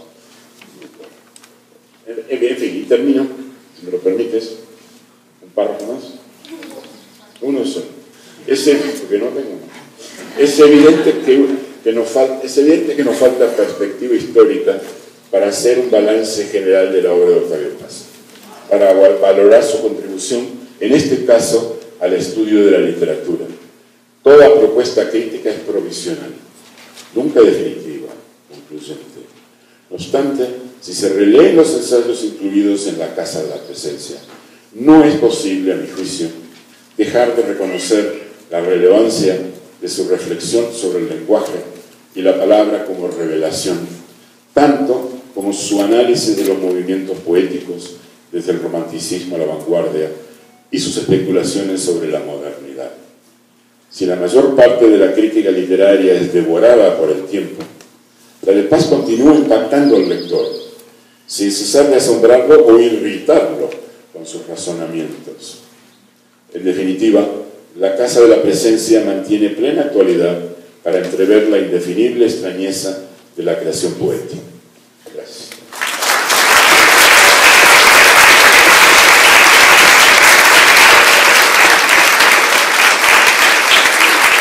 Gracias, Hugo. En esta atención recurrente en los textos de Paz sobre la tradición y la ruptura, quiero hacer una cita que además vuelve a vincularlo. Creo que mi rol en esta presentación es tratar de tender puentes con el público que tenemos hoy. Entonces quiero hacer una cita más que dice: un poeta joven, apuesto que más de uno de ustedes es poeta, tal vez no se lo ha confesado a sus amigos, pero un poeta joven puede prohibirse el uso del endecasílabo, es legítimo, no lo es sin riesgo de suicidio poético, ignorar los endecasílabos de Garcilaso, los de Lope o los de Darío. La literatura moderna está hecha de sucesivas negaciones de la tradición. Al mismo tiempo, cada una de esas negaciones perpetúa a esa misma tradición. Cada autor nuevo necesita en algún momento negar a sus predecesores. Así los imita y los prolonga. Sobre todo, o más bien, debajo de esas rupturas, la tradición da unidad y continuidad a nuestra literatura. Aclaro, no anula su diversidad, la hace posible, la sustenta. Ahora voy a darle la palabra a Adolfo Castañón, que es editor, poeta, traductor, miembro de la Academia Mexicana de la Lengua. Y si yo le digo que es maestro, no lo hago con la cortesía empalagosa con la que solemos tratarnos en el mundo editorial, porque él es maestro en los hechos y con al menos sus textos teóricos sobre el quehacer editorial, primero reunidos en el mito del editor y después en Trópicos de Gutenberg. Él con el Fondo de Cultura Económica tiene una larguísima relación. Basta decir que fue durante muchos años gerente editorial, es miembro actualmente del Comité de Literatura y tuvo algo que ver con la primera edición mexicana de las obras completas de Octavio Paz. Por favor, Adolfo. Bueno, como diría Alfonso Reyes, maestro más que maestro. Fernando Sabater decía que la diferencia entre la amistad y la tortura está entre los 3 minutos y las 3 horas.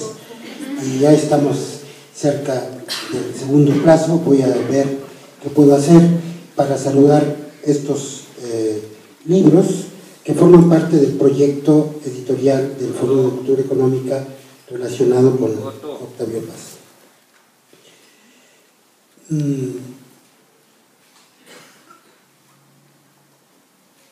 Octavio Paz nació en 1914. La editorial Fondo de Cultura Económica fue fundada en 1934. Entonces cabría pensar en la idea de que Paz podría haber visto a la editorial fundada por Daniel Cosío Villegas pues como una hermana menor. Las relaciones de Paz con el fondo se remontan al año de 49 y a la publicación de Libertad bajo palabra con el sello de Tezontle y a cargo la impresión de la editorial Panamericana o de Gráfica Panamericana, como documenta nuestro amigo Anthony Stanton en la edición de la correspondencia Paz Reyes. De esa edición de Libertad bajo palabra se imprimieron 1000 ejemplares que costarían alrededor de 3.400 pesos, de los cuales al joven Paz le tocaría abonar la mitad. Según consta en la carta número 14 que Paz le envía a Reyes el 1 de marzo de 49. Ese libro es el primero de Paz publicado con el sello, sería editado en el mes de septiembre, y ese mismo año de 49 Paz daría a Cuadernos Americanos su obra clave, fundamental, El laberinto de la soledad, que saldría a la luz al año siguiente y que en 51 daría también al Fondo de Cultura Económica, y también a través de Alfonso Reyes, más tarde, su libro de poemas en prosa, Águila o Sol, que se publicaría en 51. Con esto lo que quiero decir es que este edificio en aquel momento no existía, es un edificio que se fundó en el 90, que la editorial era otra cosa, y que todo esto que tenemos alrededor, las obras completas de Octavio Paz, están hechas por un ser humano.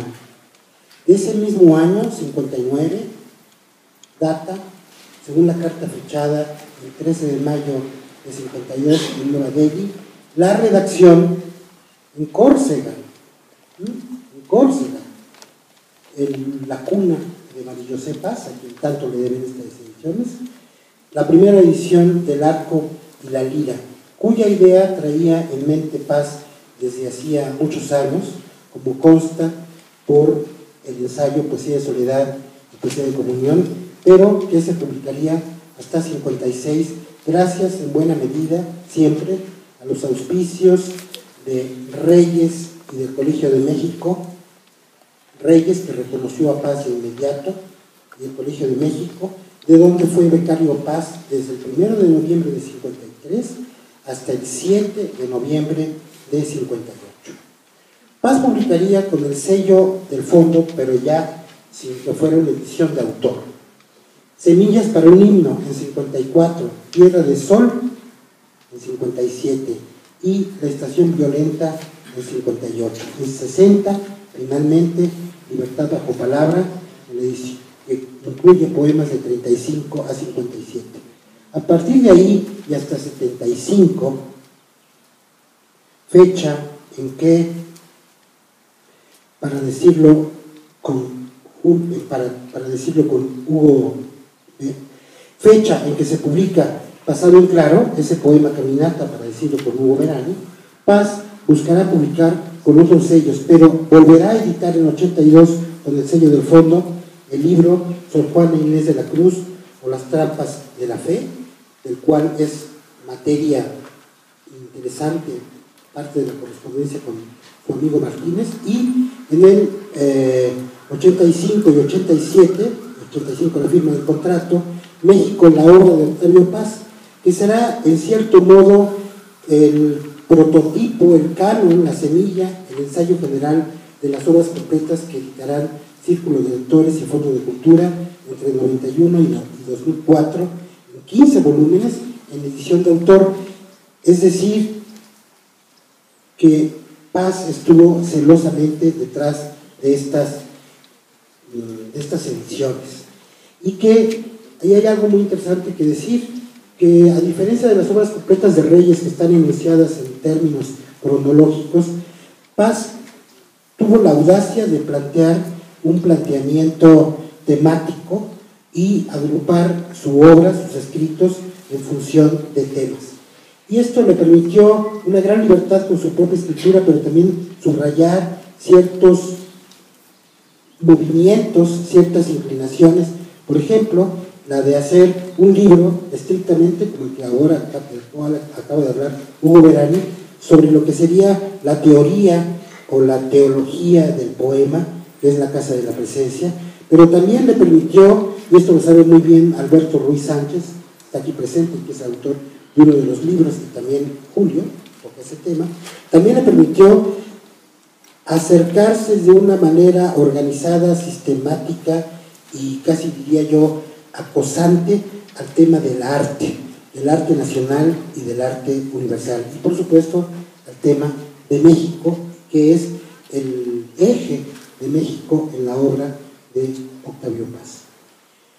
Los dos volúmenes que se presentan pues tienen esa genealogía que se remonta a una idea que Paz tomó a partir de la idea de Luis Mario Schneider de ampliar la antología que había hecho Schneider de México, el oro de Octavio Paz, pero Paz se fue hasta la cocina, quitó a Schneider, digamos, del camino y asumió él mismo la reedición, la refundición de todos esos escritos que son, como digo,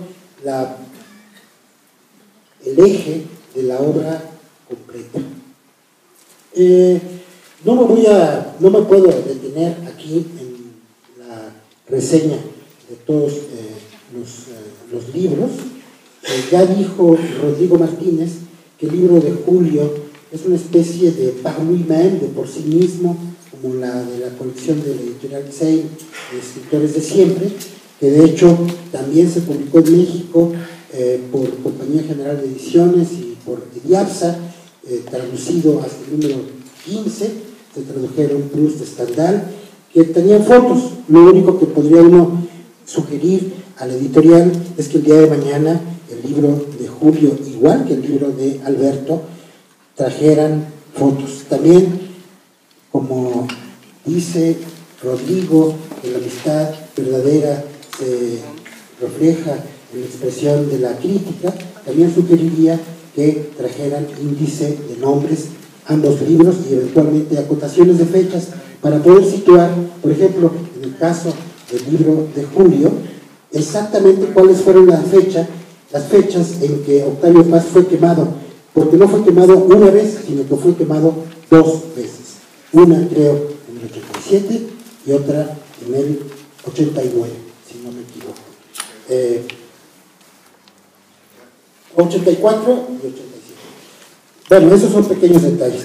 Creo que los libros que estamos presentando aquí son, por una parte, los libros de Octavio Paz, que tienen esta historia editorial muy personal de la relación de él con la casa que fue convirtiéndose más tarde en Fondo de Cultura Económica, y los libros biográficos de bibliografía indirecta sobre él, como los de Alberto Ruiz Sánchez y el de Julio Huber. Pero dentro de estos, y el libro interpretativo, el comentario a el poema como caminata de Hugo Verani, que es en cierto modo una exploración de la obra de Paz en función ya no de la caminata, sino de la errancia, de la migración, y todos estos temas están presentes en el libro de Hugo. Pero dentro de todos estos libros que estamos presentando, a mí me toca particularmente el libro editado por Rodrigo Martínez con las cartas de nuestro querido maestro y amigo José Luis Martínez Rodríguez, por varias razones. Primero, porque se trata de algo que es un texto, y los textos que tienen un estatuto particular en la teoría literaria. La carta está antes que el poema, antes que el ensayo, comparte con el diario una intimidad con la persona, pero la carta tiene, en relación con una, digamos, teoría de la literatura, un ingrediente muy particular, que es que la carta no miente. La carta siempre está expuesta a la mirada y a la corrección, a la interacción del otro, y está a medio camino el documento y el monumento, y la carta es el espacio en que se dicen las verdades en crudo, a medias, entrelineadas, entre amigos, y estas cartas fueron cuidadosamente guardadas por José Luis Martínez, anotadas en vida todavía de él y amorosamente editadas por Rodrigo. Y cuando digo editadas quiere decir leídas, anotadas y leídas a la luz de la historia de ambos. Las cartas entre Octavio Paz y José Luis Martínez son las cartas entre dos amigos que son muy distintos. Uno es una especie de poeta salvaje, que es el inspirado Octavio Paz, capaz de escribir el tremendo poema Piedra de Sol, que es al mismo tiempo un poema de una gran solidez, digamos, académica, pero también de una gran voracidad y energía libidinosa, amorosa, religiosa, crítica, revolucionaria, y un amigo lector de él, José Luis Martínez, que admira el riesgo, la audacia desde siempre de este contemporáneo suyo por 4 años más, que fue Octavio Paz. El testimonio que representan estas cartas es iluminador en relación con varios procesos, pero sobre todo con el proceso vital de ambos, corre entre los años 60, y ahí vamos a ver el Octavio Paz, lo resalta muy bien Rodrigo Martínez, el Octavio Paz que está en esta segunda década milagrosa, en la que escribe Conclusiones y Discusiones, el monogramático, Claude Lévi-Strauss, Blanco, Ladera Este, los libros, digamos, de la segunda época, complementarios de los de la primera, y esta mirada sobre esos libros es una mirada que le permite al lector, en cierto modo, ponerse dentro o detrás del escritorio. Uno de los textos, ya lo citó Rodrigo, muy más interesantes o más doctrinarios, por así decirlo, de estas cartas, es el texto donde Paz hace una expresión relacionada con la lectura del ensayo de José Luis Martínez sobre la nueva sensibilidad, publicado en la revista de la universidad, y Paz ahí de alguna manera regaña a su amigo José Luis Martínez, diciéndole que no se equivoque, que la juventud no está nada más en lo que podríamos llamar la lozanía, la frescura de la carne no marchita, sino que tiene que ver con una audacia y con una intención crítica, y esa intención crítica Paz la reconoce en los textos que están publicándose en ese momento, en los años 60 en México, que son los textos de Carlos Fuentes, Jaime Sabines, Tomás Segovia, Salvador Elizondo, Said, Montes de Oca y otros pocos más, novelistas y poetas, que puede decirse que gracias a ellos existe una nueva joven literatura. Y esta juventud de la literatura tiene que ver con algo formal, tiene que ver, insiste Paz, con la presencia de la poesía, con la presencia de la voz lírica, como ha coincidido en señalarle también en ese momento Carlos Fuentes. El libro de Octavio Paz, José Luis Martínez, es un libro que lo pasea a uno por los Himalayas, lo lleva a Camboya, lo lleva a los sótanos de los hoteles de París, porque se entera uno que es gracias a José Luis Martínez que Octavio Paz va a encontrar el sótano donde van a poder escribir Renga, los poetas que sabemos, Roubaud, Sanguinetti, Tomlinson, y que es gracias a José Luis Martínez que se encuentra ese espacio. Hay muchos petit histoire, muchas comidillas, muchas migas sabrosas en esta correspondencia, que yo cuando se lo dije a Rodrigo en cuanto la tuve, la leí de un tirón, al parecer no se me pegó nada, la tengo que volver a leer, pero felicito al Fondo de Cultura Económica por la edición de este libro, al que también me hubiera gustado que lo acompañaran algunas fotos y, soy un maniático, un índice analítico de nombres para poder buscar mejor a San John Peirce y no andar trasegando las páginas.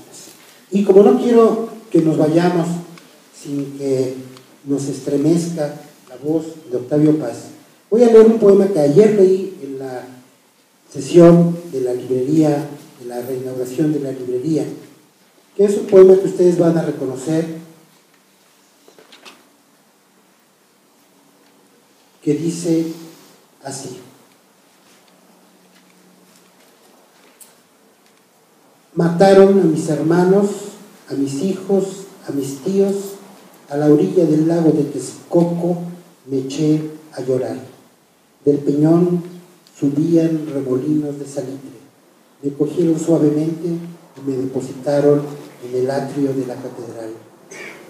Me hice tan pequeña y tan gris que muchos me confundieron con un montoncito de polvo. Si yo misma, sí, yo misma, la madre del terrenal y de la estrella, yo, encinta del rayo, soy ahora la pluma azul, soy ahora la pluma azul que abandona el pájaro en la zarza. Bailaba los pechos en alto y girando, girando, girando, hasta quedarme quieta. Entonces empezaba a echar hojas, flores, frutos. En mi vientre latía el águila. Yo era la montaña que engendra cuando sueña, la casa del fuego, la olla primordial donde el hombre se cuece y se hace hombre. Mariposa de obsidiana, Octavio Paz, muchas gracias.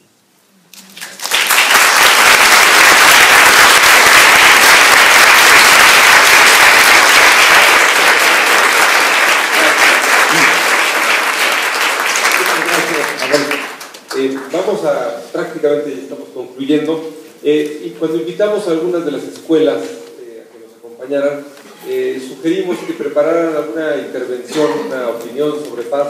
Entonces, los alumnos del CCH Sur y de la Casa Salam van a intervenir unos cuantos minutos en el micrófono que está ahí. Ana María García, Mariana Lin, Flor Villanueva, Mixi Maciel, Cassandra Cato, Karina Castro, Jazmín Lascano, y de la Universidad Iberoamericana, Emilio Valencia. Por favor.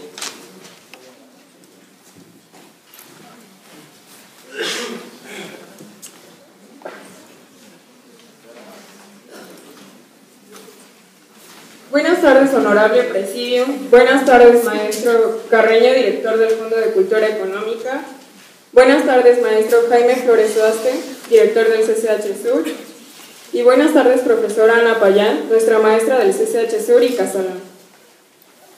El director general del Colegio de Ciencias y Humanidades, el doctor Jesús Salinas Herrera, envía un cordial saludo y felicita al Fondo de Cultura Económica por este evento, en conmemoración a los 100 años del natalicio del poeta Octavio Paz. Y al colegio le representa un enorme orgullo poder participar en este acto. Soy Fernanda Cruz de Ora y tengo el honor de representar al Colegio de Ciencias y Humanidades, Plantel Sur, asimismo a los alumnos de Casalán, de la licenciatura, literatura y creación literaria. Nosotros compartiremos con ustedes nuestra opinión de algo de la inmensa obra en poesía y prosa de Octavio Paz. En la obra de Octavio Paz encontramos a un mexicano muy singular, poeta y ensayista principalmente, siempre preocupado por la condición humana. A través de sus obras, si hay algo que distinguir de enorme valor, es su gran pensamiento crítico. Paz nos lleva a reencontrarnos como seres humanos, a cuestionarnos sobre nosotras y nosotros mismos y nuestro entorno, a impregnar las hojas de nuestra alma. En su obra, Águila del Sol, Paz nos permite adentrarnos en su complejo mundo. Sus relatos son sus ojos que nos permiten ver como él, ser amigos de una ola y discutir con el tiempo que tanto nos pesa, tanto nos acosa, tanto es nosotros y nosotras, y a su vez, nosotras, nosotros, él. Paz enfrenta al tiempo, se enfrenta al mismo, y al final hace del tiempo su compañía. De su poema, Melodía. Una puerta se abre de la melodía del silencio, la reina y el cuerpo y la melodía que ciega la noche. Susurra cómo se va escribiendo la mirada que llena de vida cada imagen cristalizada en recuerdos. Melodías triunfantes dentro de cada momento. El instante en el que una melodía se transcribe en el alma, de nuestra alma el río de formas deslizándose en cada línea. Paz puede dibujar y desdibujar al escuchar una melodía, siempre en el vacío del cuerpo. De su poema Tus ojos. Este poema es especial para mí porque significa lo que es el amor, lo que puede ser protección o perdición. ¿Qué sería una tempestad sin viento? ¿O cómo se siente una pulsación tranquila del mar a mediodía? Este poema nos habla de tranquilidad, de sosiego y sus opuestos, lo extraño y lo arriesgado. Mentira que alimenta es mi parte favorita. Las personas adecuamos nuestros sentidos para apreciar lo que en realidad deseamos, sin importarnos si es verdad o mentira. Nosotros sabemos qué es lo que alimentará nuestra felicidad. De su poema Entre irse y quedarse. Este poema me recuerda las decisiones que los seres humanos siempre hemos de tomar. Además nos muestra y enseña sobre la incertidumbre y la inquietud que les guardamos por nuestra vida interior. Este poema me conmueve. Son rayitos de un interior del ser humano que no siempre salen a la luz. Y bueno, pues para mí la poesía de paz es un ejercicio de reflexión. Y bueno, me sonó muy redundante porque aquí ya dijeron mucho que es un ejercicio de reflexión paz. Y bueno, pues nada más quiero decir rápidamente que pues paz es el primer poema de paz que leo. De hecho, yo ni sabía, bueno, sí había oído de él, pero nunca lo había leído. Y el primer contacto, entre comillas, que tuve con él fue con la maestra Ana Payán, que nos puso a hacer una entrevista. Entonces, que le hizo Juan Soler en el 77 en el canal de RTV. Y me encantó porque paz realmente no es, ¿cómo se podría decir? Paz no es muy asequible, me refiero, para que todo el mundo lo lea. A mí no se me hizo pesado, yo lo disfruté mucho. Bueno, el primer poema que yo logré, no leo nada, hasta ahora no he leído nada, pero pues bueno, ya me iré haciendo de mis lecturas, ¿no? Pero bueno, no nos quiero decir eso. Gracias.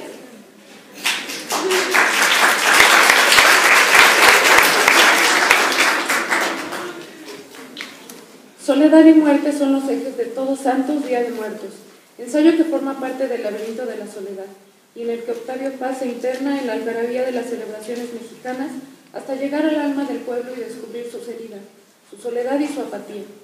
Para Paz, como para Villaurrutia y Gorostiza, se puede contemplar la muerte como la nada, o como la nostalgia por el limbo. El poeta busca en la muerte una revelación que no ha encontrado en la existencia cotidiana, la revelación de una verdadera vida. De su obra, Sor Juana Inés de la Cruz o Las trampas de la fe.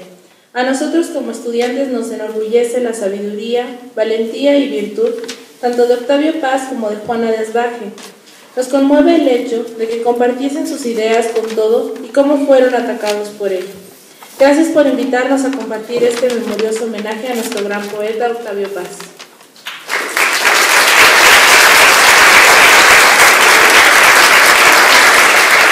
Cerramos la participación de los estudiantes con la introducción de Emilio Valencia. Gracias. Bueno, ¿sí se escucha? Sí. Antes de cualquier otra cosa, en nombre de la Universidad Iberoamericana, muchísimas gracias al Fondo por invitarnos.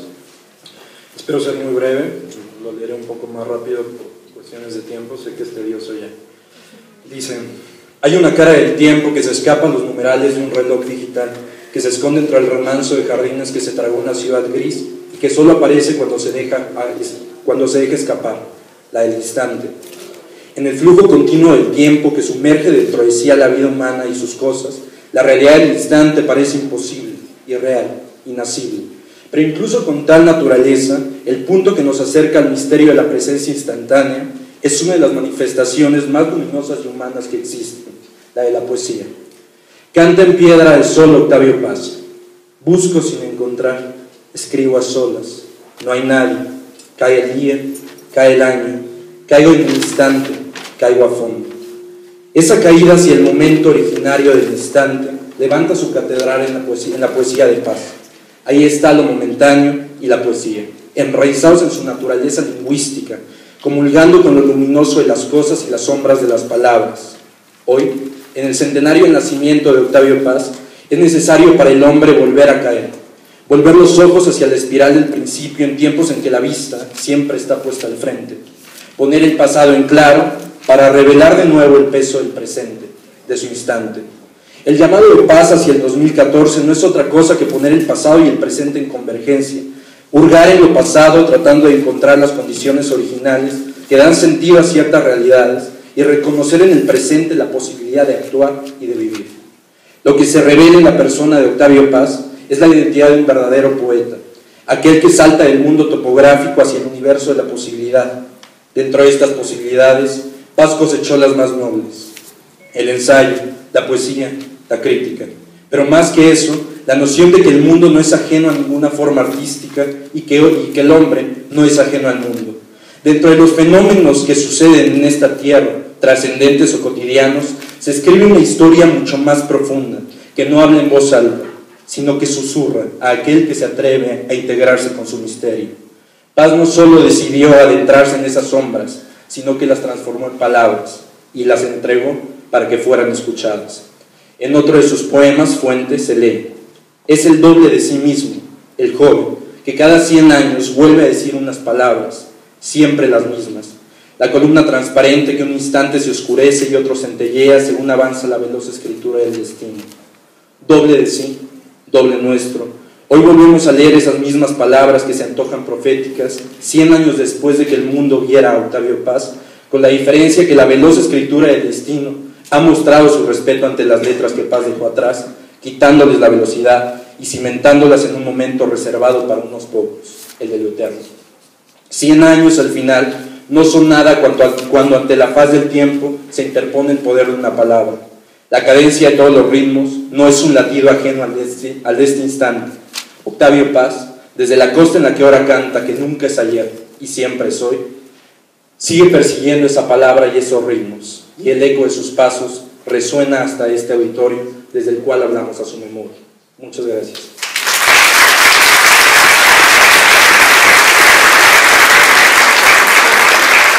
Bueno, y como número final, hablando de números, ustedes se habrán preguntado para qué les dábamos un boleto y les dejábamos como contraseña ese número. Le vamos a pedir a Alberto Ruiz Sánchez, autor de este breviario, una introducción a Octavio Paz, que sea primero la mano, elige al ganador de una colección de los 6 libros que presentamos hoy. Vamos a entregar 3, a los 3 números que salgan